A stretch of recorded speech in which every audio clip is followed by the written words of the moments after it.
Tuhan bersamamu.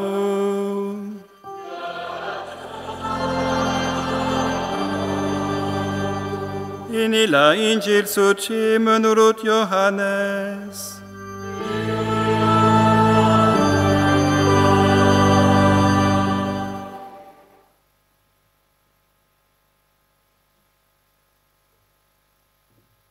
Dalam perjamuan malam terakhir, sesudah Yudas meninggalkan ruang perjamuan, berkatalah Yesus kepada para murid yang lain, "Sekarang Putra Manusia dimuliakan dan Allah dimuliakan di dalam Dia. Jika Allah dimuliakan di dalam Dia, Allah akan memuliakan Dia juga di dalam dirinya dan akan memuliakan Dia dengan segera. Hai anak-anakku, tinggal sesaat lagi aku ada bersama kamu.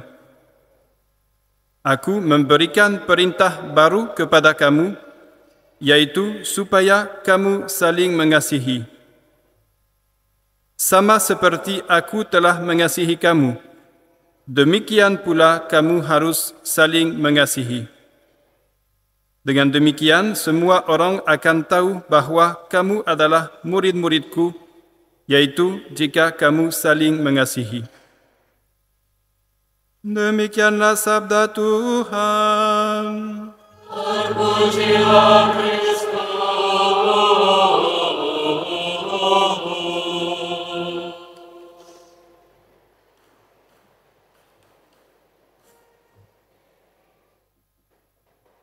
Saudara-saudari terkasih, selamat pagi.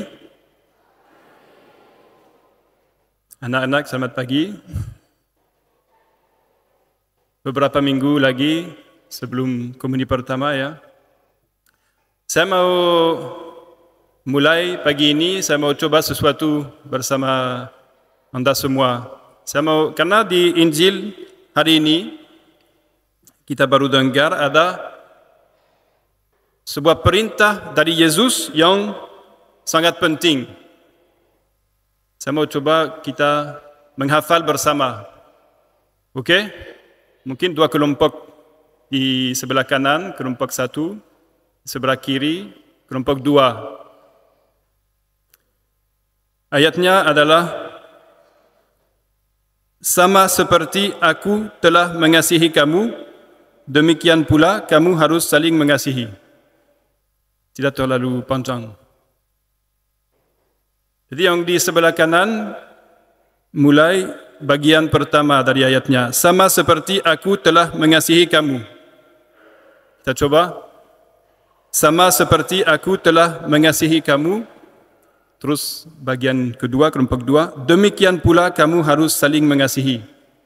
Demikian pula kamu harus saling mengasihi.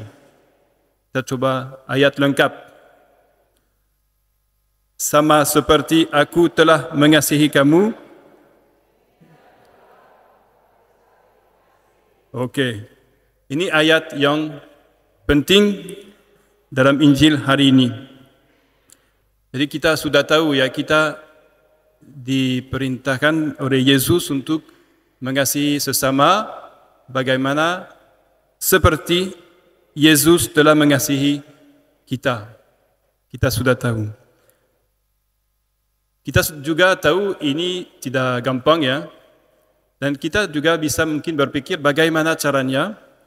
Dan hari ini dalam Injil ini ada sebuah petunjuk tentang bagaimana caranya.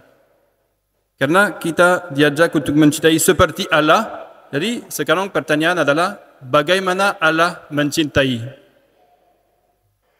Cinta Allah Tritunggal, Allah yang Bapa, Putra dan Roh Kudus, bagaimana Dia mencintai. Ada ayat lain di dalam Injil. "Sekarang anak manusia dipermuliakan dan Allah dipermuliakan di dalam Dia." Mungkin ini lebih susah dipahami, tapi kita coba mengerti bersama.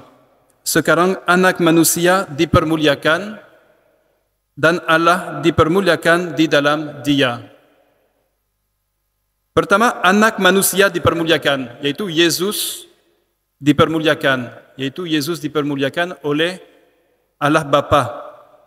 Maksudnya, Yesus dibangkitkan oleh Allah Bapa. Setelah mati, Yesus dibangkitkan oleh Allah Bapa. Dan dengan demikian, Allah Bapa membenarkan Yesus yang telah dihukum oleh manusia. Yesus tidak membenarkan diri sendiri, dia tidak mempermuliakan diri sendiri, walaupun dia Allah. Allah Bapa lah yang mempermuliakan dia. Ini yang artinya itu, anak manusia dipermuliakan. Yesus tidak mempermuliakan diri sendiri, dia dipermuliakan oleh Allah Bapa. Dan bagian kedua, dan Allah Bapa dipermuliakan di dalam dia, yaitu di dalam Yesus. Allah Bapa juga tidak mempermuliakan diri sendiri. Dia dipermuliakan di dalam Yesus, putranya.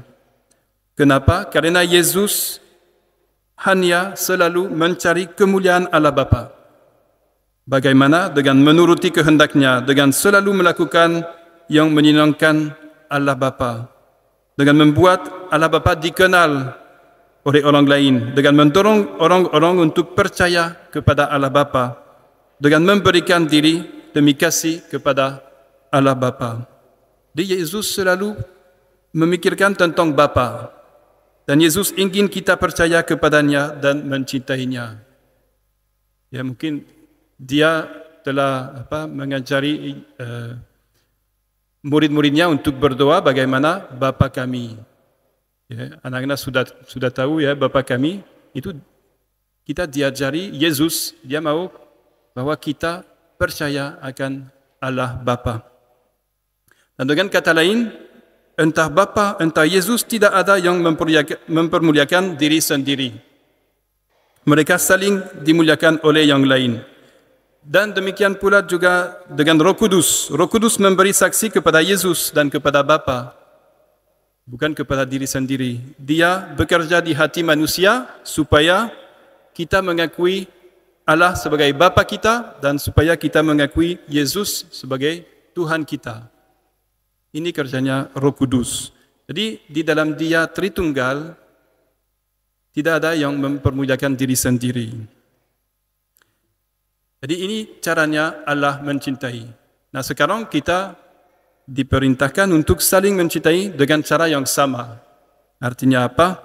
Yaitu dengan mencari kemuliaan orang lain, dengan mencari kebaikan orang lain, dengan menghargai orang lain, dengan mengakui nilai orang lain, seperti itu. Saya kasih beberapa contoh untuk membantu kita.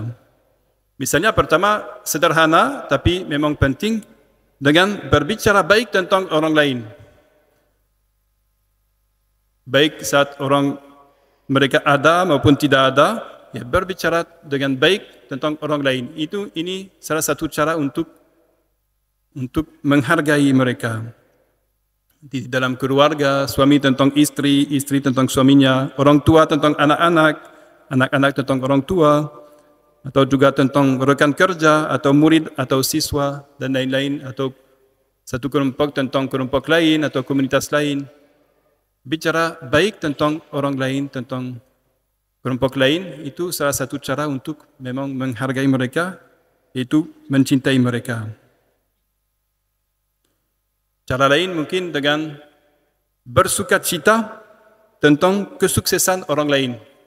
Kalau ada orang lain yang sukses, ya, saya senang, saya bersukacita karena sukses orang lain. Ini juga karena saya mencari, ini yang saya mencari kalau saya mencintai sukses orang lain. Kebetulan beberapa hari yang lalu saya ketemu sebuah keluarga, mereka di jalan untuk merayakan kesuksesan anak-anak mereka. Ini bersukacita bersama karena kesuksesan salah satu dari mereka. Ya, ini satu cara untuk mencintai. Dan yang ketiga, cara lain terakhir, dengan bersyukur atas semua kebaikan yang kita terima, karena kita juga mau mempermuliakan Tuhan sendiri. Karena pada akhirnya semua kebaikan berasal dari Tuhan sendiri. Seperti dalam bacaan pertama tadi, Para rasul, mereka menceritakan segala sesuatu yang dilakukan Allah. Kemarin ada rekoreksi untuk panitia SKS. Dan kami kemarin diajak untuk bersyukur setiap hari untuk 3 hal, 3 kebaikan dari Allah. Setiap hari, mungkin misalnya malam hari. Saya mengingat hari ini, 3 hal minimum saya bersyukur kepada Allah. Supaya menjadi biasa untuk bersyukur. Dan kebetulan juga minggu yang lalu saya ketemu sebuah keluarga lain. Mereka cerita bahwa beberapa waktu yang lalu mereka memulai untuk malam hari berdoa bersama. Bagaimana dengan bersyukur, mereka bersyukur masing-masing secara bergantian di hadapan anggota keluarga yang lain. Jadi yang pertama mulai, saya bersyukur atas itu.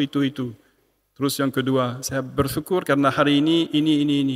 Yang ketiga, dan mereka mencerita bahwa suasana di keluarga sudah berubah menjadi lebih baik karena memang membuka hati dengan rasa syukur, dengan mempermuliakan Tuhan, bukan kita sendiri. Dan saudara-saudari, dengan semua cara itu ada sesuatu yang terjadi.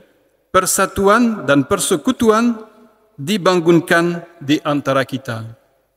Itulah ya Yesus ingin juga. Dengan demikian semua orang akan tahu bahwa kamu adalah murid-muridku, yaitu jika kamu saling mengasihi. Karena itu membangunkan persatuan dan persekutuan. Tapi kita juga tahu bahwa itu tidak gampang. Perintah ini dari Yesus, mengasihi seperti Kristus mengasihi, tidak gampang. Dan kita tahu hanya kita bisa dengan bantuan Roh Kudus. Di Katekismus kita bisa membaca, hanya Roh Kudus yang darinya kita hidup dapat membuat sikap Yesus menjadi sikap kita. Dan sekarang saudara-saudari, kita menjelang Pentakosta, yaitu pesta di mana murid-murid Yesus menerima Roh Kudus. Marilah kita berdoa dengan rajin untuk meminta Roh Kudus kepada Tuhan untuk menerima roh cinta ini.